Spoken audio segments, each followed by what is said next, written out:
Good morning, all of you. Brihanmumbai महानगर पालिका माध्यमिक शिक्षण विभाग में आप सभी विद्यार्थियों का हार्दिक स्वागत है। आप सभी कक्षा 9th के विद्यार्थियों का आज हम लोग हमारा जो विषय है विज्ञान और प्रौद्योगिकी भाग 1 में हमारा जो प्रकरण चल रहा है, हमारा दूसरा प्रकरण चल रहा है कार्य और ऊर्जा। इसके पहले भी आप लोगों ने कार्य और ऊर्जा के लेक्चर अटेंड किए हैं, ठीक है। तो आज हम लोग कार्य और ऊर्जा इस पार्ट में कुछ दूसरे टॉपिक्स आगे के जो टॉपिक्स हैं वो आज हम लोग कवर करने वाले हैं। आज हम लोग जो टॉपिक कवर करेंगे इस ऑनलाइन लेक्चर में, पहली चीज हम लोग सीखेंगे स्थितिज ऊर्जा के बारे में कि स्थितिज ऊर्जा क्या होती है, उसके कुछ उदाहरण सीखेंगे, उसके कुछ उदाहरणों से हम लोग स्थितिज ऊर्जा को समझेंगे। दूसरा टॉपिक हम लोग आज सीखने वाले हैं स्थितिज ऊर्जा का समीकरण। तीसरा टॉपिक आज हम लोग सीखेंगे ऊर्जा का रूपांतरण। हम लोग आज देखेंगे कैसे एक प्रकार की ऊर्जा दूसरे प्रकार की ऊर्जा में उसका रूपांतरण होता है। तो ये 3 टॉपिक आज हम लोग इस ऑनलाइन क्लास में सीखने वाले हैं।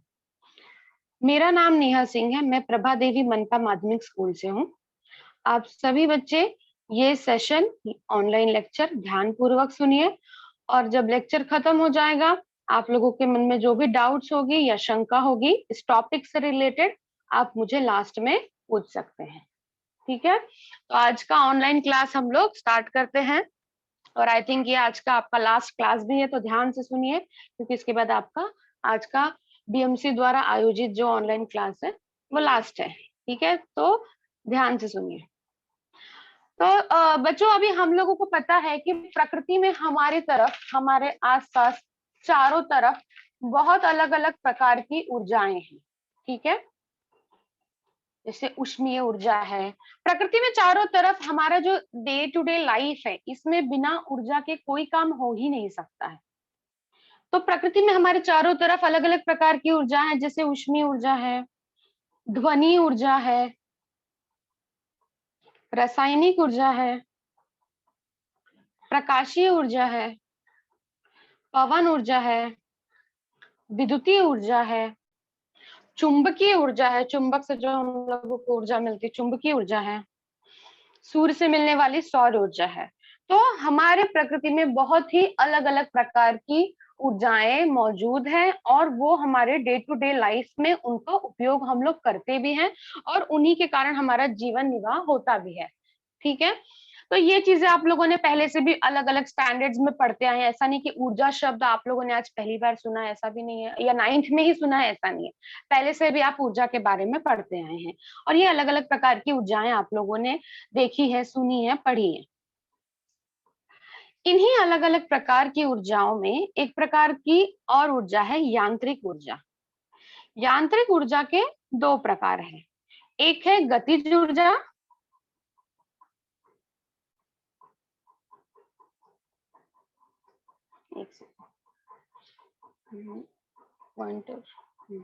एक है गतिज ऊर्जा और दूसरा है स्थितिज ऊर्जा।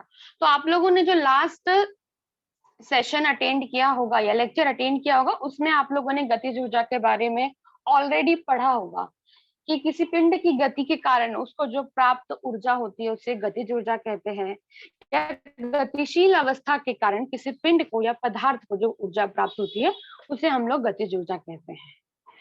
आज के लेक्चर में हम लोग सिर्फ और सिर्फ पढ़ने वाले हैं स्थितिज ऊर्जा के बारे में, ठीक है।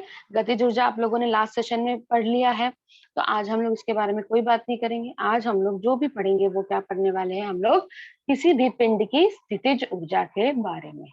स्थितिज ऊर्जा क्या होती है, कैसे किसी पिंड में निर्मित होती है, ठीक है। तो आज का सेशन हम लोग यहाँ से स्टार्ट करते हैं। तो सबसे पहले स्थितिज ऊर्जा को इंग्लिश में बोला जाता है पोटेंशियल एनर्जी। इसका नाम ये जान के रखिए क्योंकि जब हम लोग सूत्र वगैरह लिखते हैं स्थितिज ऊर्जा का या समीकरण लिखते हैं तो उसमें ये जो इंग्लिश के अल्फाबेट होते हैं यही यूज होता है। तो आप लोगों को ये इंग्लिश में इसका क्या नाम होता है ये आप लोगों को मालूम होना चाहिए। इसलिए स्थितिज ऊर्जा का इंग्लिश में हम लोग इसको बोलते हैं पोटेंशियल एनर्जी। अब आप लोगों के सामने एक पहला चित्र है। इस चित्र में आप लोग देख रहे हैं कि एक बच्चा है वो धनुष को क्या किया हुआ है, ताना हुआ है, उसने धनुष को खींचा हुआ है। इस चित्र में वो बच्चा इस प्रकार से धनुष को ताना है या खींचा है। दूसरा चित्र आप लोग देख रहे हैं। दूसरे चित्र में क्या हो रहा है, दूसरे चित्र में यहाँ पर पानी की टंकी है और पानी की टंकी से यहाँ से एक पाइप जुड़ा हुआ है और पाइप से नल है और नल से यहाँ पानी गिर रहा है। दूसरे चित्र में ये हो रहा है। तीसरे चित्र में देखते हैं क्या हो रहा है। तीसरे चित्र में हम लोगों को दिख रहा है हाथ में एक स्प्रिंग है। ठीक है, ये 3 प्रकार के चित्र आप लोगों ने ध्यान से देखे। पहले चित्र में क्या हुआ, एक लड़के ने धनुष को ताना हुआ है या खींचा हुआ है। दूसरे चित्र में एक टंकी है, पानी की टंकी, वो एक ऊंचाई पर स्थित है, नल से ऊंचाई पर स्थित है, नल के बाजू में नहीं, नल से ऊंचाई पर स्थित है और पाइप के माध्यम से नल में पानी आ रहा है। और तीसरे चित्र में क्या हो रहा है, तीसरे चित्र में हम लोगों को किसी के हाथ में स्प्रिंग दिख रहा है। ये तीनों चित्र आप लोगों ने देख लिए। अब इन तीनों चित्रों का हम लोग क्या करेंगे, अवलोकन करेंगे या विश्लेषण करेंगे कि ये तीनों चित्रों का स्थितिज ऊर्जा से क्या लेना देना है या इसका अर्थ क्या है, इसका विश्लेषण करेंगे। स्थितिज ऊर्जा से इसका संबंध क्या है, इसका हम लोग अब आगे विश्लेषण करेंगे।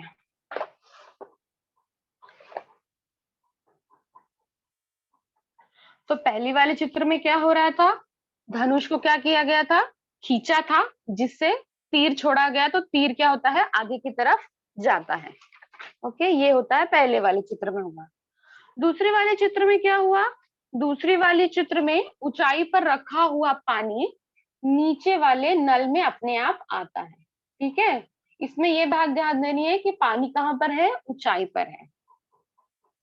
तीसरे वाले चित्र में क्या था, दबाई गई कमानी, कमानी मतलब स्प्रिंग, स्प्रिंग आप लोगों ने देखा है, स्प्रिंग वाला पेन होता है, बहुत सारे खिलौनों में भी स्प्रिंग होता है, टीवी वगैरह में बहुत सारे इलेक्ट्रॉनिक उपकरणों में स्प्रिंग होता है। तो दबाई गई जो कमानी या स्प्रिंग है, उसको जब हम लोग दबाते हैं और उसके बाद छोड़ते हैं तो वो उछलती है। ये आप लोगों ने देखा, स्प्रिंग को दबाओ तो पूरा सिकुड़ जाती है, जैसे उसको दबाना हटाते हैं तो वो थोड़ी सी उछलती है। तो ये जो उपयुक्त हम लोगों ने तीनों उदाहरण देखे हैं, इन तीनों उदाहरणों में एक एक स्थिति दर्शाई गई। जैसे पहले में खींचा, धनुष को क्या किया है, खींचा है। दूसरे में क्या किया है, पानी ऊंचाई पर है। तीसरे में क्या है, स्प्रिंग को दबाया गया है। ठीक है, तो ये जो तीनों जगह कार्य हो रहा है, तीनों जो सिचुएशन थे या तीनों जो आकृति थी, इन सब में जो कार्य हो रहा था, पहले में जो तीर छोड़ा गया, दूसरे में जो नल अपने आप पानी नल से पानी अपने आप आता है, या तीसरे में जो स्प्रिंग उछलती है, ये तीनों में जो कार्य हो रहा है, वो कार्य किस वजह से हो रहा है, किसी एक पर्टिकुलर स्थिति की वजह से हो रहा है। अगर हम लोग धनुष को नहीं खींचेंगे और उस पर ऐसे ही तीर रख देंगे, तो तीर आगे की तरफ जाएगा क्या, नहीं जाएगा। जब तक हम लोग धनुष को नहीं खींचेंगे, तीर वैसा का वैसा उसी जगह पड़ा रहेगा, वो अपनी जगह से हिलेगा ही नहीं। तो तीर को आगे की तरफ गतिशील करने के लिए हम लोगों को क्या करना पड़ेगा, धनुष को खींचना ही पड़ेगा। दूसरी कंडीशन में जो पानी की टंकी है, अगर उसको ऊंचाई पर न रख के नल के बाजू में रखेंगे, तो क्या नल में अपने आप पानी आएगा, नहीं आएगा। क्योंकि अगर वो ऊंचाई पर नहीं है, नल के बाजू में है, तो पानी अपने आप आ ही नहीं सकता, उनके बीच में अंतर ही नहीं है, तो पानी अपने आप नहीं निकलेगा। तो पानी नल में से कब निकल रहा है, जब जो टंकी है वो क्या है, किसी ऊंचाई पर स्थित है। ये दूसरी कंडीशन में। तीसरे में क्या है, जो स्प्रिंग उछल रहा है, अगर स्प्रिंग को ऐसे ही रखे हो तो वो उछलेगा क्या, नहीं उछलेगा। जब तक हम लोग उसको दबाएंगे नहीं, वो नहीं उछलने वाला। तुम लोगों ने अपने स्कूल में भी मस्ती में तुम लोग ने देखा होगा, रबर लेते हो हाथ में, खींचते हो, खींचने के बाद छोड़ देते हो तो वो थोड़ा सा उछलता है कि नहीं। तो ऐसे रबर रखे रहोगे तो नहीं उछलेगा, लेकिन जब हम लोग खींचते हैं तो वो एक स्थिति में चला जाता है। तो ये जो उपयुक्त तीनों उदाहरण है, ये जो तीनों उदाहरणों में कार्य हो रहा है या ऊर्जा लग रही है, वो किस वजह से लग रही है, किसी न किसी स्थिति की वजह से लग रही है। यहाँ पर खींचने की वजह से कार्य हो रहा है, यहाँ पर ऊंचाई पर रखने की वजह से कार्य हो रहा है, यहाँ पर दबाने की वजह से कार्य हो रहा है। तो इन क्रियाओं में पिंड के गतिशील होने के लिए जो आवश्यक ऊर्जा है वो कहाँ से आई, जो भी कार्य हो रहा है या जो आवश्यक ऊर्जा थी वो कहाँ से आई, वो ये जो पर्टिकुलर स्थिति थी इनके वजह से आई। धनुष से तीर आगे कैसे गया? जब तक हमने खींचा नहीं। खींचा मतलब जो धनुष था वो एक स्थिति में आ गया, पोजीशन में आ गया। ठीक है। नल से अपने आप पानी कैसे आया? जब टंकी ऊंचाई पर थी तब जाके नल से पानी आया। मतलब ऊंचाई पर मतलब वो एक स्थान पर थी, तब जाके नल से पानी आने लगा। स्प्रिंग जब हम लोग छोड़ते हैं तो वो कैसे उछलती है? जब हमने उसको दबाया। तो इन तीनों कंडीशन में जो भी पिंड है या वस्तु है उन पर कार्य क्यों हो रहा है? किसी न किसी स्थिति की वजह से हो रहा है। तो कहने का अर्थ ये है कि पदार्थ की विशिष्ट स्थिति के कारण या स्थान के कारण उसमें जो ऊर्जा समाविष्ट होती है या उत्पन्न होती है उसे हम स्थितिज ऊर्जा कहते हैं।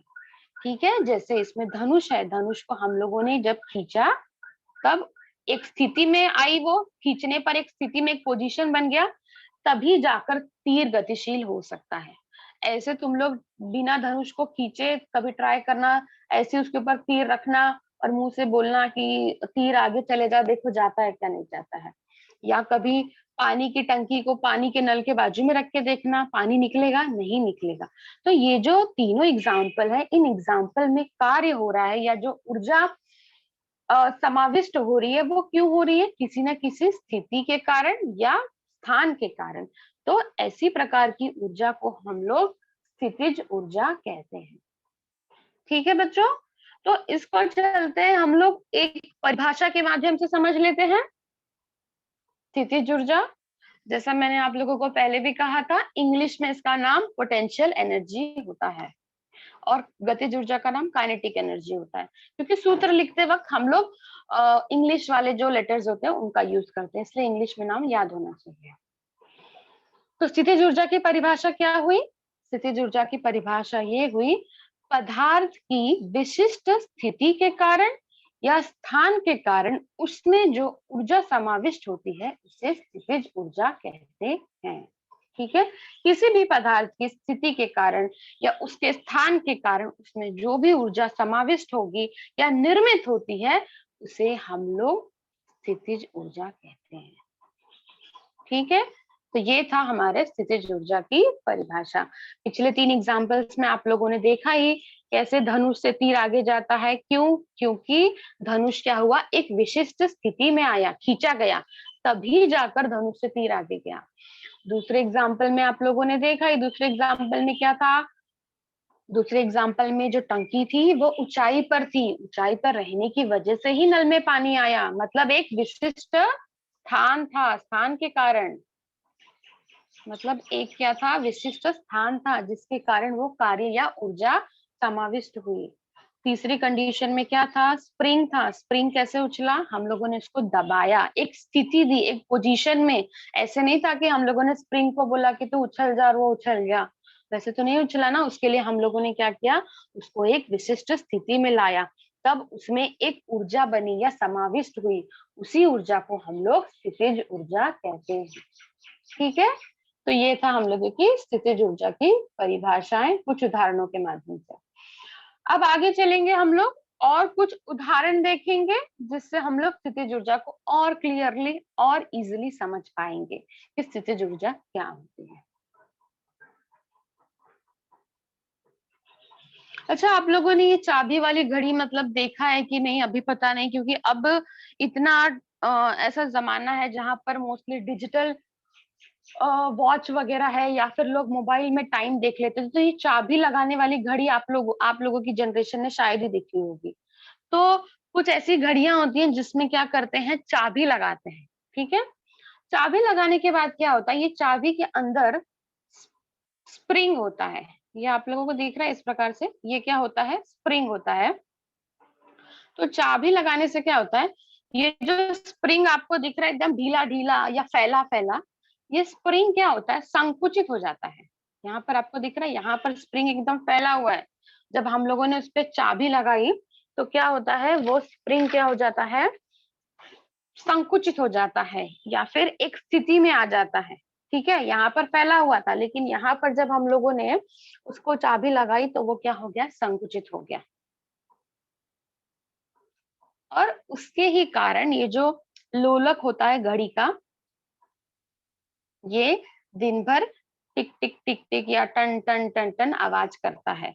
तो इसमें क्या हुआ, जब हम लोगों ने चाबी लगाकर घड़ी पर जो कार्य किया, ठीक है, चाबी लगाकर हम लोगों ने जो घड़ी पर कार्य किया, उस कार्य से क्या हुआ, जो घड़ी के अंदर स्प्रिंग था वो एक विशिष्ट स्थिति में आ गया। तो घड़ी में कौन सी ऊर्जा उत्पन्न हो गई, स्थिति के कारण कौन सी ऊर्जा उत्पन्न होती है, स्थितिज ऊर्जा। तो घड़ी में उत्पन्न हो गई स्थितिज ऊर्जा, और उस स्थितिज ऊर्जा के कारण ही ये जो घड़ी का जो लोलक होता है वो दिन भर हर घंटे ऐसा उसमें से आवाज आने लगता है। ठीक है, जब भी हम लोग किसी पिंड पर कोई कार्य करेंगे वो किसी ना किसी ऊर्जा के रूप में उसमें संचित हो जाती है। तो इसमें हम लोगों ने जो घड़ी में चाबी भरी वो कौन सी ऊर्जा के रूप में संग्रहित हो गई, स्थितिज ऊर्जा के रूप में, क्योंकि स्प्रिंग क्या हो गया है, एक स्थिति में आ गया है, संकुचित वाली स्थिति में आ गया है। इसीलिए इसमें जो है ये भी एक प्रकार से स्थितिज ऊर्जा का उदाहरण है। ठीक है,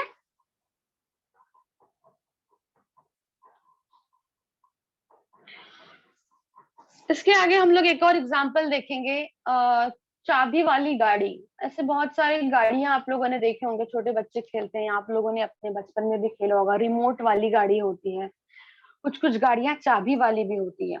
तो चाबी वाली गाड़ी में क्या होता है, जब हम लोग इसमें चाबी भरते हैं,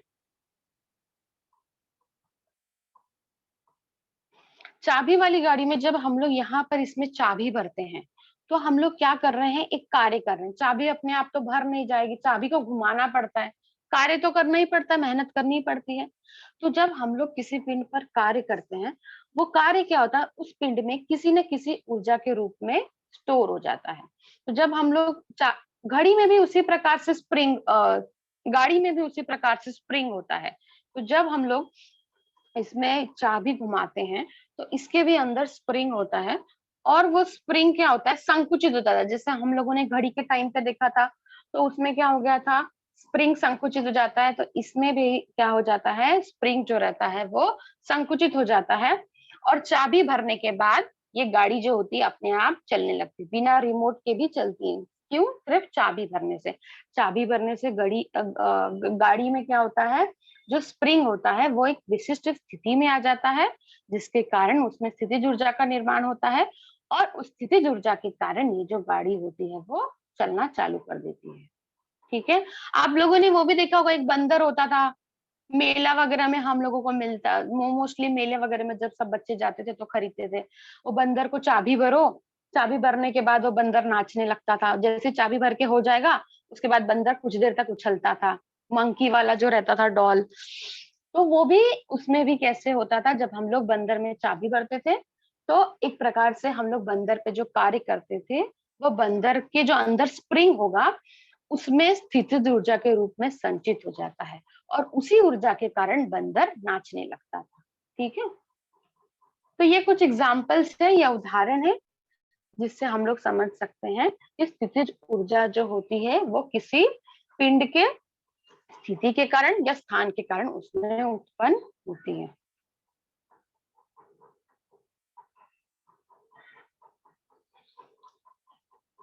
चलिए आगे और कुछ एग्जाम्पल्स देखते हैं स्थितिज ऊर्जा से रिलेटेड, जिससे हम लोग स्थितिज ऊर्जा को और अच्छी तरीके से समझ सके। जैसे कि मान लीजिए कोई लड़का है, ठीक है, उसके हाथ में एक चौक है, यहाँ पे दिख रहा है आप लोगों को चौक है। उसने क्या किया है, जमीन से लगभग 5 सेंटीमीटर की ऊंचाई पर चौक को पकड़ा है और उसके बाद छोड़ देता है। ठीक है, लड़के ने जमीन से सिर्फ 5 सेंटीमीटर की ऊंचाई पर चौक को रखा है, बाद में वो छोड़ दिया। ठीक है, अब वो क्या करता है, अब वो एकदम सीधा खड़ा हो जाता है, और जहां तक उसका हाथ है वहां से वो चौक को छोड़ता है। एक पहली कंडीशन में वो क्या करता है, जो है चौक को 5 सेंटीमीटर की ऊंचाई से छोड़ता है। दूसरी कंडीशन में क्या करता है, वो अपनी हाइट के हिसाब से हाथ को ऊपर रखकर फिर चौक को छोड़ता है। अब इन दोनों कंडीशन में क्या है, चौक ये वाली जो, इस कंडीशन में चौक ज्यादा ऊंचाई पर है, और इस वाली कंडीशन में क्या है, चौक कम ऊंचाई पर है। तो जब हम लोग अभी ये जब चौक ऊपर की तरफ ले रहे हैं, दोनों बार हम लोग चौक ऊपर की तरफ ले रहे हैं, तो हम लोग क्या कर रहे हैं, हम लोग पृथ्वी के जो गुरुत्वाकर्षण बल है उसके विरोध में कार्य कर रहे हैं। ठीक है, पृथ्वी का गुरुत्वाकर्षण बल नीचे की तरफ होता है। अब हम लोग क्या कर रहे हैं, चौक को ऊपर की तरफ ले रहे हैं। यहाँ पे भी मैंने क्या किया, उस लड़के ने क्या किया, चौक को ऊपर की तरफ लिया। तो दोनों जगह क्या हो रहा है, पृथ्वी के गुरुत्वाकर्षण बल के विरोध में कार्य होता है। और इसमें क्या होगा, जितना अधिक ऊंचाई पर कार्य करेंगे, जितना अधिक ऊंचाई तक उस वस्तु को लेके जाएंगे या चौक को लेके जाएंगे, उसमें उतनी अधिक ऊर्जा संचित होगी। अगर यहाँ तक मैं लेके गई चौक को, तो इसमें मुझे थोड़ा कार्य करना पड़ेगा क्योंकि मैं सिर्फ 5 सेंटीमीटर की ऊंचाई तक लेके गई। यहाँ पर मैं और ज्यादा ऊंचाई तक लेके गई हूँ, तो मुझे और ज्यादा कार्य करना पड़ेगा। जब हम ज्यादा कार्य करेंगे तो ज्यादा ऊर्जा संचित होगी, कम कार्य करेंगे तो कम ऊर्जा संचित होगी। ऊर्जा संचित किस में होने वाली है, चौक में होने वाली है। ये चौक को एक विशिष्ट स्थिति में लाकर रखा है, यहाँ पर भी चौक को एक विशिष्ट स्थिति में लाया है, यहाँ पर भी चौक को एक विशिष्ट स्थिति में लाया है। तो यहाँ पर कम कार्य किया है तो कम ऊर्जा संचित होगी, कम ऊंचाई पर कम ऊर्जा संचित होगी। यहाँ पर अधिक ऊंचाई पर लेके गए हैं तो अधिक कार्य किया है, तो इसीलिए ऊर्जा भी क्या होगी, वो अधिक संचित होगी। तो वस्तु जितनी ऊंचाई पर स्थित होगी उसमें उतनी ही स्थितिज ऊर्जा समाविष्ट होगी। ठीक है, जब भी हम लोग कोई चीज ऊपर की तरफ उठाते हैं तो हम लोग क्या करते हैं, पृथ्वी के गुरुत्वाकर्षण बल के विरोध में कार्य करते हैं। तो जितनी ऊंचाई पर वो चीज होगी उतना ज्यादा उस पे हम लोग कार्य कर रहे हैं, और जितना ज्यादा हम लोग कार्य कर रहे हैं उसमें उतनी ज्यादा स्थितिज ऊर्जा समाविष्ट होगी। ठीक है, ये भी एक प्रकार से आप लोगों को स्थितिज ऊर्जा के बारे में एक प्रॉपर्टी आप लोगों को जानने को मिली कि जितनी ऊंचाई पर कोई वस्तु या पिंड होगी उसमें उतनी अधिक स्थितिज ऊर्जा होगी। चलिए आगे का देखते हैं हम लोग। आगे हम लोग देखेंगे स्थितिज ऊर्जा का समीकरण। अभी तक हम लोगों ने स्थितिज ऊर्जा की परिभाषा पढ़ी, उसके कुछ एग्जाम्पल्स देखे कि स्थितिज ऊर्जा कैसे अलग अलग चीजों में वर्क करती है, जैसे घड़ी में, खिलौनों में, या किसी गाड़ी में, या फिर बहुत सारी कंडीशंस में हम लोगों ने देखा, धनुष में देखा, धनुष वाला एग्जाम्पल देखा, पानी वाला एग्जाम्पल देखा, कैसे टंकी से पानी नीचे आता है, फिर स्प्रिंग का एग्जाम्पल देखा। तो ये सब चीजें हम लोगों ने अभी तक देखी कि स्थितिज ऊर्जा किसको हम लोग स्थितिज ऊर्जा कहते हैं। लेकिन स्थितिज ऊर्जा का समीकरण क्या होता है, स्थितिज ऊर्जा को अब हम लोग उसका समीकरण के बारे में सीखेंगे कि स्थितिज ऊर्जा का समीकरण क्या होता है। यहाँ पर आप लोगों को दिख रहा है एक बॉल है, ठीक है, वो बॉल को क्या किया, ये सपोज ये जमीन है, ठीक है, पृथ्वी का पृष्ठभाग या जमीन जो भी पकड़ लो, यहाँ से बॉल को क्या किया है, इतना ऊपर लेके गए हैं। अब एक पर्टिकुलर स्थिति में लेके आ गए, और स्थिति में जब भी कोई चीज एक किसी स्थिति में जाती है तो कौन सी ऊर्जा संचित होती है, स्थितिज ऊर्जा संचित होती है। स्प्रिंग को दबाया, संकुचित किया तो एक स्थिति में चला गया तो कौन सी ऊर्जा संचित हुई, स्थितिज ऊर्जा संचित हुई। धनुष को खींचा, खींचा तो एक स्थिति में लाया तो कौन सी ऊर्जा संचित हुई, स्थितिज ऊर्जा संचित हुई। वैसे ही बॉल को यहाँ से यहाँ ऊपर लाके ऐसे हाथ में पकड़ा, चौक का भी एग्जाम्पल आप लोगों ने देखा, चौक को ऐसे ऊपर ले जाकर पकड़ा था, तो उसमें कौन सी ऊर्जा संचित हुई थी, स्थितिज ऊर्जा संचित हुई थी। वैसे ही बॉल को यहाँ पर इतनी हाइट पर, h हाइट पर लाकर रखा है, तो बॉल में कौन सी ऊर्जा संचित होगी, स्थितिज ऊर्जा होगी। बॉल का जो द्रव्यमान है वो m है, ठीक है। अब बॉल को यहाँ से यहाँ तक लाने में जो बल लगा होगा वो उसके भार के बराबर होगा, मतलब जो बल लगा है वो क्या होगा, mg होगा। और यहाँ से यहाँ तक लाया है मतलब उसकी ऊंचाई, कितनी ऊंचाई तक लेके गए हैं, h ऊंचाई तक लेकर हम लोग गए हैं। तो इस कंडीशन में बॉल में कितनी स्थितिज ऊर्जा संचित हुई है वो कैसे हम लोगों को मालूम पड़ेगा। बॉल हो चाहे कोई पिंड हो चाहे कोई वस्तु हो, बॉल तो एक समझाने के लिए लिया गया है, लेकिन कोई भी पिंड हो कोई भी वस्तु हो, उसको एक पर्टिकुलर ऊंचाई तक ले जाने के बाद उसमें कितनी स्थितिज ऊर्जा संचित होगी ये हम लोगों को कैसे मालूम पड़ेगा, वो हम लोग स्थितिज ऊर्जा के समीकरण से सीखेंगे। m द्रव्यमान वाला एक पिंड, ठीक है, m द्रव्यमान वाला, हम लोगों ने यहाँ पर बॉल को पकड़ लिया है। m द्रव्यमान वाला एक पिंड पृथ्वी के पृष्ठभाग से h ऊंचाई पर, पृथ्वी के पृष्ठभाग से ये h ऊंचाई तक लेके गए, ले जाने पर mg बल का उपयोग गुरुत्वाकर्षण बल की विपरीत दिशा में करना पड़ता है। मैंने आपको पहले ही बताया, कोई भी चीज हम लोग ऊपर की तरफ लेके जाते हैं तो क्या करते हैं हम लोग, गुरुत्वाकर्षण बल के विरोध में कार्य करते हैं। तो इस पर जो बल लगेगा, बॉल अपने आप तो ऊपर नहीं जाएगा, जब भी मुझे किसी भी पिंड का स्थान बदलना है उस पर बल हम लोगों को लगाना ही पड़ता है। मेरे बोलने से बॉल h हाइट तक चले जाए तो नहीं जाएगा, मुझे उसको अपने हाथ से उठाना ही पड़ेगा, बल लगाना ही पड़ेगा। तो जब पिंड को पृथ्वी के पृष्ठभाग से h ऊंचाई तक उठाने के लिए जो बल लगा है गुरुत्वाकर्षण बल के विपरीत दिशा में, वो कितना है, mg। इस समय किया गया कार्य क्या होगा, या पिंड में या बॉल में कौन जो स्थितिज ऊर्जा संचित हुई है, पहले हम लोग कार्य से समझ लेते हैं कि इस समय किया गया कार्य क्या होगा, बाद में स्थितिज ऊर्जा पर आते हैं। ठीक है, बॉल को यहाँ से यहाँ तक उठाने में कितना मैंने कार्य किया है, पहले वो समझते हैं। तो कार्य बराबर होता है बल गुणे विस्थापन। आप लोगों ने ये ऑलरेडी पहले के लेक्चर्स में पढ़ा है कि कार्य बराबर है बल गुणे विस्थापन, ठीक है। तो कार्य को इंग्लिश में हम लोग वर्क बोलते हैं, मतलब W। और बल कितना लगा था, जो बॉल था या पिंड था उसको यहाँ से यहाँ तक ले जाने में बल कितना लगा था, mg लगा था। तो बल बराबर हम लोग क्या लिखेंगे, mg लिखेंगे। विस्थापन वो यहाँ से कितनी हाइट तक लेके गए हम लोग उसको, h। तो यहाँ पर विस्थापन में क्या आ जाएगा, h आ जाएगा, ठीक है। अब यहाँ पे ये जो तीनों दिख रहा है इनके बीच में कुछ नहीं है, इसका मतलब क्या है, तीनों के बीच में गुणा है। तो आप ऐसे चाहे लिखो m गुणे g गुणे h, चाहे आप ऐसे भी लिख सकते हो m g h। इसका मतलब भी इन तीनों के बीच में गुणा माना जाता है, और इसका मतलब भी इन तीनों के बीच में गुणा है। इसमें तो निशान दिख ही रहा है कि गुणा है, लेकिन गुणा का निशान नहीं भी लगाओगे, यहाँ पर जैसे नहीं निशान लगा है, इसका मतलब भी क्या है, NGH तीनों के बीच में क्या है, गुणा है। क्योंकि धन है ना ऋण है, तो क्या है, ये गुणा है। इनके बीच में भाग रहेगा तो नीचे की तरफ रहेगा, तो इनके बीच में क्या है, गुणा है। अब जो पिंड पे जो कार्य किया है उसको एक विशिष्ट स्थिति में लेके गए हम लोग, पिंड पे जो कार्य किया है उसको एक विशिष्ट स्थिति में लाए हैं, जो ऐसा यहाँ नीचे से ऊपर तक लेके गए, मतलब एक कार्य किया है।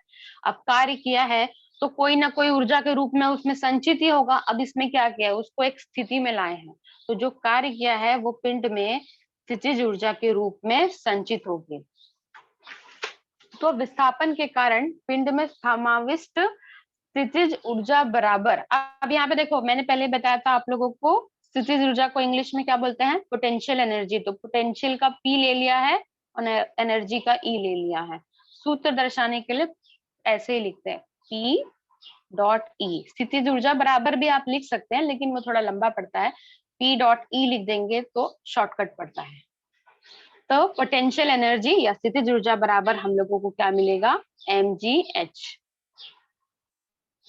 ठीक है। तो एक पिंड को h ऊंचाई तक उठाने के लिए, पिंड को एक m द्रव्यमान वाले पिंड के पृष्ठभाग से h ऊंचाई तक ले जाने के लिए उस पर कितनी स्थितिज ऊर्जा संचित होगी, वो आएगा हम लोगों को इस फॉर्मूले से मालूम पड़ा कि स्थितिज ऊर्जा बराबर mgh। तो विस्थापन के कारण स्थितिज ऊर्जा mgh ये पिंड में समाविष्ट होती है। तो स्थितिज ऊर्जा का सूत्र या समीकरण क्या है, mgh। अब इसमें अलग अलग चीजों का मतलब क्या है, m मतलब है पिंड का द्रव्यमान, g मतलब है एक्सेलेरेशन ड्यू टू ग्रेविटी या फिर गुरुत्विक त्वरण बोलते हैं, और h मतलब है हाइट या ऊंचाई। तो अभी जो हम लोगों ने ये स्थितिज ऊर्जा का समीकरण पढ़ा, उसको अब हम लोग एक सवाल के माध्यम से भी समझने की कोशिश करेंगे, ठीक है। एक बार में आप लोगों को नहीं समझ में आएगा, एक दो बार आप लोगों को देखना पड़ेगा, पढ़ना पड़ेगा, तभी समझ में आता है। तो इसको हम लोग एक सवाल के माध्यम से ही, सेम प्रकार के सवाल के माध्यम से समझने की कोशिश करेंगे। तो अब सवाल क्या दिया हुआ है, ये उदाहरण क्या है, 10 मीटर ऊंची इमारत की टंकी में 500 किलोग्राम द्रव्यमान का पानी संग्रहित किया है, तो पानी में समाविष्ट स्थितिज ऊर्जा ज्ञात करो। ठीक है, क्या दिया है हम लोगों को, सवाल दिया है कि 10 मीटर ऊंची एक इमारत है, ये जो इमारत है इसकी ऊंचाई कितनी दी हुई है हम लोगों को, 10 मीटर। अब ये जो इमारत है, इमारत के छत पर एक टंकी है, ये टंकी दिख रही है आप लोगों को, टंकी में 500 किलोग्राम द्रव्यमान का पानी है। तो जो उसके अंदर जो पानी है उसका द्रव्यमान हम लोगों को दे दिया है 500 किलोग्राम है। तो पानी में समाविष्ट स्थितिज ऊर्जा कितनी है, तो पानी के पास ऊर्जा कितनी है, मतलब वो जो 500 किलोग्राम का पानी 10 किलोमीटर की ऊंचाई पर स्थित है, तो उसके अंदर ऊर्जा कितनी है, वो हम लोग इस सवाल के माध्यम से निकालेंगे। ठीक है, सबसे पहला हाइट कितना दिया है, टंकी कितने हाइट पर है, 10 मीटर की हाइट पर है, तो H बराबर क्या हो जाएगा, H बराबर हो जाएगा 10 मीटर। उसके बाद जो पानी है उसका द्रव्यमान कितना दिया हुआ है, 500 किलोग्राम, तो यहाँ पर द्रव्यमान m बराबर मास, मास को ही हिंदी में द्रव्यमान कहते हैं, तो m बराबर कितना होगा, 500 केजी। g बराबर 9.8 मीटर पर सेकेंड स्क्वायर, ये कांस्टेंट है। ठीक है, ये बदलता नहीं है, एक्सेलेरेशन ड्यू टू ग्रेविटी पृथ्वी के पृष्ठभाग पर कांस्टेंट ही रहता है, कुछ कुछ जगहों पे बदलता है, वो आप लोगों को 10th में सीखने को मिलेगा, लेकिन पृथ्वी के पृष्ठभाग पर ये कांस्टेंट है। तो जी का मान आपको हर जगह कांस्टेंट ही मिलने वाला है, ऐसा नहीं कि दूसरा सवाल आएगा बाकी बदल जाएगा, हाइट बदल जाएगा, उस पिंड का मास बदल जाएगा, लेकिन जो जी का मान है वो 9.8 मीटर पर सेकेंड स्क्वायर ही रहने वाला है, वो नहीं बदलेगा। ठीक है, ये हम लोगों को मिल गया, हाइट मालूम है, एम मालूम है, जी मालूम है। इसके पहले ही हम लोगों ने पढ़ा स्थितिज ऊर्जा का सूत्र या समीकरण क्या था, स्थितिज ऊर्जा का समीकरण या सूत्र, पोटेंशियल एनर्जी बराबर mgh।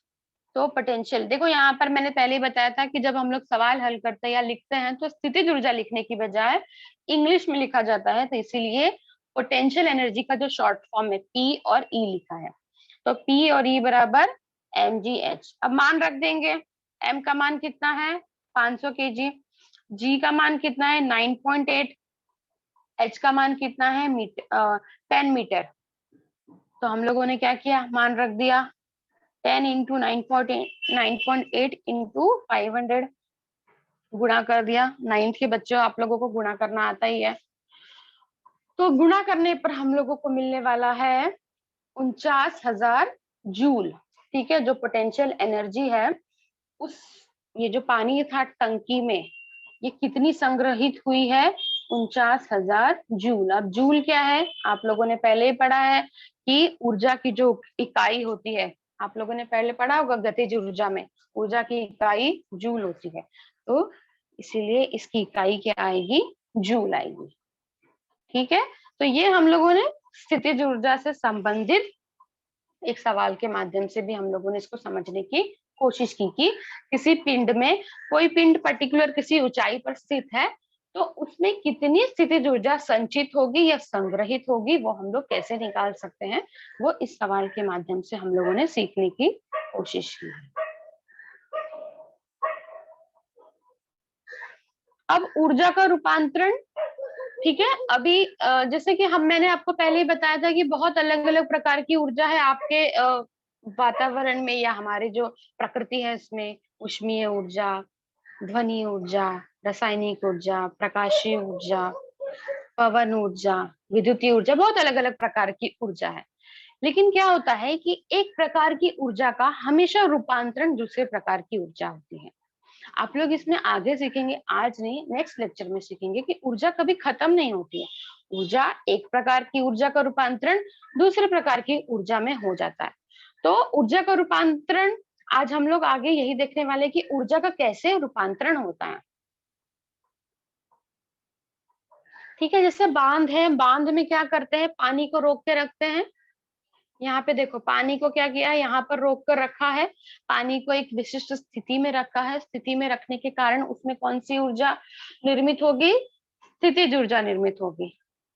फिर जब पानी को छोड़ देते हैं तो पानी यहाँ से क्या हो जाती है, गतिशील हो जाती है। तो गतिशील होती है मतलब पानी में कौन सी ऊर्जा निर्मित हो जाएगी, गतिज ऊर्जा के कारण वो गतिशील हो जाती है। तो यहाँ पर स्थितिज ऊर्जा थी, स्थितिज ऊर्जा यहाँ पर जब उसको छोड़ा गया तो किसमें रूपांतरण हो गया, स्थितिज ऊर्जा का गतिज ऊर्जा में हो गया। ठीक है, उसके बाद वो पानी जब फैक्ट्रीज में जाता है, फैक्ट्रीज में जाने के बाद जो टरबाइन्स होते हैं वो चलते हैं, जिससे कि विद्युत का निर्माण होता है। तो जो गतिज ऊर्जा थी उसका रूपांतरण किसमें हो गया, विद्युतीय ऊर्जा में हो गया। तो कहने का अर्थ ये है कि एक प्रकार की ऊर्जा का रूपांतरण हमेशा दूसरे प्रकार की ऊर्जा में होता है। ऊर्जा ना खत्म होती है ना हम लोग उसको नया बना सकते हैं, जितनी ऊर्जा है उतनी ही रहेगी, बस उसका प्रकार बदलेगा। एक प्रकार की ऊर्जा दूसरे प्रकार की ऊर्जा में बदल जाएगी। ठीक है, जैसे कुछ कुछ फैक्ट्रीज है उसमें ऊष्मा का उपयोग करके भी विद्युतीय ऊर्जा का निर्माण किया जाता है। तो इसमें भी क्या होगा, एक प्रकार की ऊर्जा का रूपांतरण दूसरे प्रकार की ऊर्जा में होता है। परमाणु होती है, परमाणु ऊर्जा होती है, उनका भी रूपांतरण किया जाता है विद्युतीय ऊर्जा का निर्माण करने के लिए।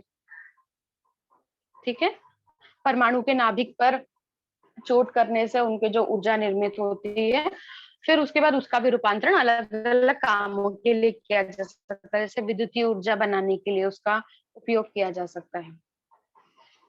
तो आप सभी ने दिवाली में पटाखे वगैरह तो आप लोग जलाते ही हो। तो दिवाली में जब हम लोग पटाखे जलाते हैं तो दिवाली के जो पटाखे होते हैं उसमें कुछ ना कुछ केमिकल्स होते हैं, रसायन होते हैं। तो वो भी क्या होती है, एक प्रकार की रासायनिक ऊर्जा होती है जो उसमें संग्रहित होती है। जब हम लोग पटाखे जलाते हैं तो पटाखे, अब रासायनिक ऊर्जा एक प्रकार की ऊर्जा, जब हम लोग पटाखे जलाए तो उसके बाद क्या होगा, जब हम लोग पटाखे जलाते तो आवाज होता है, तो ध्वनि ऊर्जा निर्मित हुई।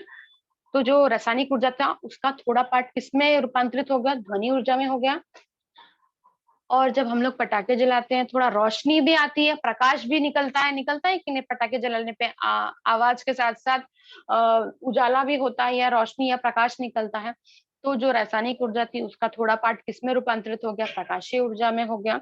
और थोड़ा धुआं भी निकलता है, जब भी पटाखे जलाओगे तो उस जगह पे थोड़ा धुआं धुआं भी निकलता है, तो उष्मीय ऊर्जा में भी उसका रूपांतरण होता है। तो इन सब उदाहरणों का अर्थ ये है कि एक प्रकार की ऊर्जा का हमेशा अलग अलग प्रकार की ऊर्जा में रूपांतरण होता रहता है। पंखा है, जैसे आप पंखा चालू करोगे तो पंखा चलने के बाद जब हम लोग पंखा चालू करते हैं तो पंखे में विद्युतीय ऊर्जा जाती है, फिर वो विद्युतीय ऊर्जा के कारण पंखा चलने लगता है। तो पंखा जब घूमने लगता है, जो उसके ब्लेड्स हैं या पत्ते हैं वो घूमते हैं, तो उसका मतलब उसका किसमें रूपांतरण होता है, गतिज ऊर्जा में होता है। साथ ही साथ पंखा हमको थोड़ा हवा भी देता है, तो पवन ऊर्जा में भी उसका थोड़ा रूपांतरण हो जाता है। साथ ही साथ पंखे में थोड़ी हल्की हल्की आवाज भी आती है, तो ध्वनि ऊर्जा में भी उसका थोड़ा जो ऊर्जा विद्युतीय ऊर्जा थी उसका रूपांतरण होता है। मतलब जो एक प्रकार की ऊर्जा है उसका अलग अलग प्रकार की ऊर्जा में रूपांतरण होता है, लेकिन ऊर्जा खत्म नहीं होती है। ठीक है, एक से अलग वो अपने अलग अलग रूप में चली जाती है। प्रेस आप लोगों ने देखा होगा, प्रेस या इस्त्री, इसमें क्या होता है, जब हम लोग इसको ऑन करते हैं तो विद्युतीय ऊर्जा इसमें जाती है। विद्युतीय ऊर्जा जाने के कारण इसके अंदर जो कॉइल होता है वो गर्म होता है, तो उसमें उष्मीय ऊर्जा बन जाती है। तो विद्युतीय ऊर्जा का ट्रांसफर या रूपांतरण किसमें हो जाता है, उष्मीय ऊर्जा के में हो जाता है। और उष्मीय ऊर्जा के कारण हम लोग जो हमारे कपड़े होते हैं उसको इस्त्री करते हैं या प्रेस कर लेते हैं। इन सब में क्या होता है कि हम लोग अलग अलग,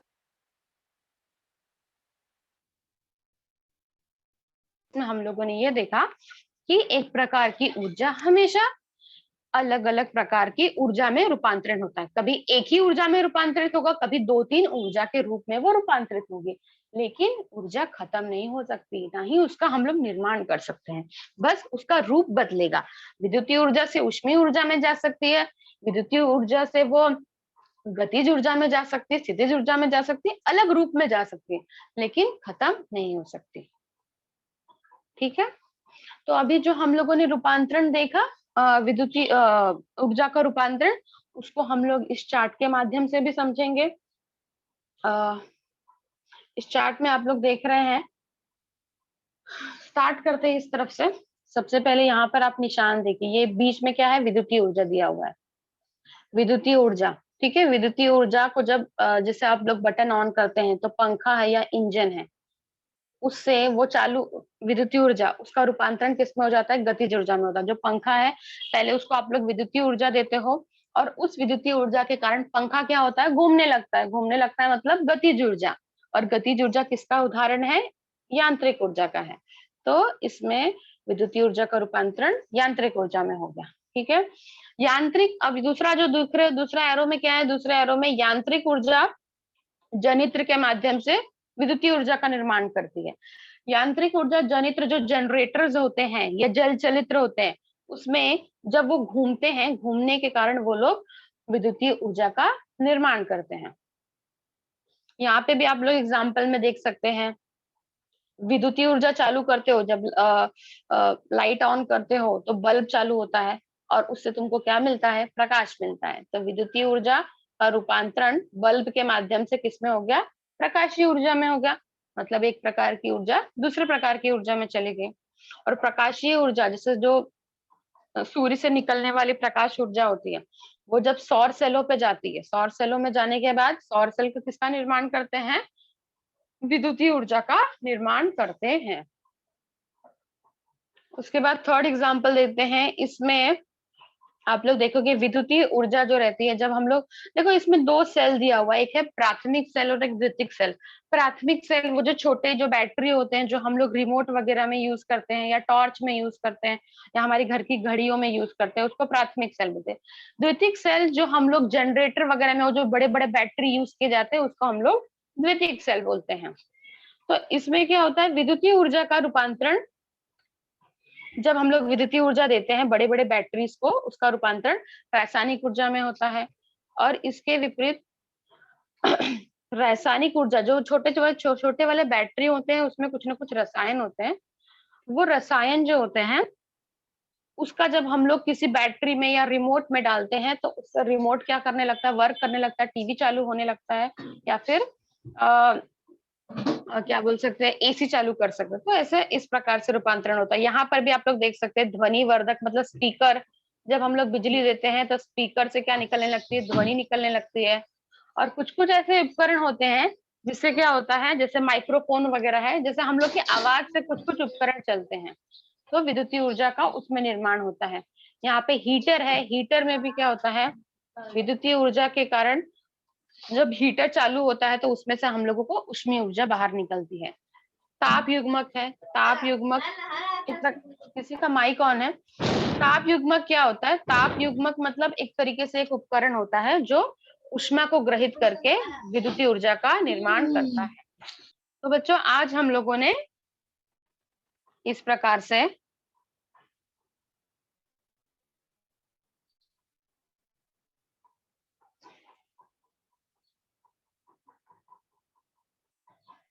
तो बच्चों, आज हम लोगों ने इस प्रकार से कुछ चीजें सीखी, जैसे स्थितिज ऊर्जा सीखी हम लोगों ने, स्थितिज ऊर्जा का समीकरण, ऊर्जा का रूपांतरण, ऊर्जा के अलग अलग रूप, उनके रूपांतरण कैसे होते हैं। अब आप लोगों को कुछ, हेलो सर, हाँ सर, मिस। हाँ मिस। हाँ सर, हाँ सर, हो गया है। हाँ, ओके तो अगर ओके। किसी को कुछ डाउट है पूछ रहे हैं, हाँ, किसी हाँ को कुछ मिस। डाउट है पूछना है। अनीश, रेज हैंड है आपका, पूछ लो क्या पूछना है। हेलो टीचर, विद्युत ऊर्जा के बारे में एक बार और बता दो। विद्युत ऊर्जा, जो विद्युत से निर्मित ऊर्जा होती है बेटा, उसको विद्युत ऊर्जा कहते हैं। जैसे आप लोग पंखा है, जैसे आप लोग बटन ऑन करते हैं तो पंखे में विद्युत ऊर्जा जाती है और पंखा चलने लगता है। पंखा चलने लगता है तो पंखा घूमता है। तो घूमते, जो कोई चीज घूमती है या गति करती है, उसको गतिज ऊर्जा कहते हैं। तो एक प्रकार से विद्युत ऊर्जा का रूपांतरण गतिज ऊर्जा में होता है। जो बिजली, एक तरीके से आप लोगों के आसपास जो भी चीजें चल रही है, पंखा, लाइट, मोबाइल, ये सब विद्युतीय ऊर्जा की वजह से ही तो चल रही है। और सर, और किसी हेलो को कोई टीचर, क्वेश्चन? हाँ कुरार, सर, हाँ, कुरार हाँ सेकेंडरी बेटा, माइंड। स्थितिज ऊर्जा स्थितिज ऊर्जा का समीकरण हाँ स्थितिज टीचर ऊर्जा ये का वाला समीकरण वापस बताओ ना, जो विस्थापन वाला बता रहे थे आप। एक मिनट है मुझे हाँ पहले एक एक जन करके पूछो। पहले जो बच्चा कुछ पूछ रहा था, पहले एक बच्चा पहले पूछो, क्या पूछ रहे हो बेटा? टीचर वो उदाहरण बता रहे थे ना 10 मीटर ऊंची इमारत वाला। अच्छा 10 मीटर ऊंची इमारत वाला, ओके ठीक है।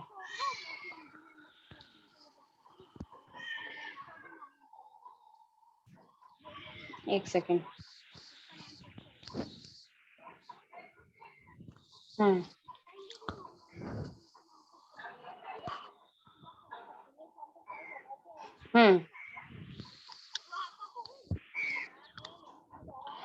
अब इसमें देखो बेटा क्या है कि एक पानी की टंकी है, वो 10 मीटर ऊंची स्थित है, ठीक है। अब उस टंकी में जो पानी है वो 500 किलोग्राम पानी है। तो पानी अगर अपनी जगह पर है 10 मीटर ऊंचाई पर, पृथ्वी के पृष्ठभाग से 10 मीटर ऊंचाई पर है, तो उस पानी में कितनी स्थितिज ऊर्जा संचित है, अगर हमको वो ज्ञात करना है। पानी की जगह मान लो कोई और भी चीज हो सकती है, तो कोई भी पिंड अगर किसी ऊंचाई पर है तो उसमें कितनी स्थितिज ऊर्जा संचित हुई, अगर वो हमको ज्ञात करना है तो हम लोग कैसे ज्ञात करेंगे? पहले पानी की जो टंकी है वो कितनी ऊंचाई पर है? 10 मीटर पे, तो हाइट हम लोगों का कितना हो गया? 10 मीटर हो गया। टंकी में जो पानी है वो कितना है? 500 किलोग्राम। तो जो पानी का वजन है या द्रव्यमान है वो कितना हो गया? 500 किलोग्राम। और जी जो है वो हम लोगों का कांस्टेंट होता है। बेटा सवाल पूछने के बाद आप लोग माइक बंद कर दिया करो, बिकॉज ऐसे एक साथ बहुत आवाज आता है। जो हम लोगों का जी होता है, जी कांस्टेंट होता है एक्सेलेरेशन ड्यू टू ग्रेविटी या गुरुत्व त्वरण 9.8 मीटर पर सेकेंड स्क्वायर। ये हम लोगों का कांस्टेंट है, ये बदलने वाला नहीं। कोई भी सवाल करोगे ये तुम्हारे हर सवाल में सेम मान रहने वाला है। तो पोटेंशियल एनर्जी या स्थितिज ऊर्जा का फॉर्मूला क्या होता है? mgh। m का मान लिख दिए 500, g का मान 9.8 और h का मान 10, गुणा कर दिए। 500 और 10 का गुणा कर दिए, 5000 आ गया। फिर उसमें 9.8 का गुणा कर दिए तो उत्तर हम लोगों को 49,000 जूल मिलेगा। जूल क्या होती है? ऊर्जा की इकाई होती है। स्थितिज ऊर्जा हो चाहे गतिज ऊर्जा हो, जो भी ऊर्जा हो उनकी इकाई सेम होने वाली, तो उसकी इकाई क्या होगी? जूल है। और किसी को कुछ पूछना है? मिस समय हो गया है, आप लास्ट का सेंटेंस बोल के खत्म कर दीजिए। ओके चलेगा सर।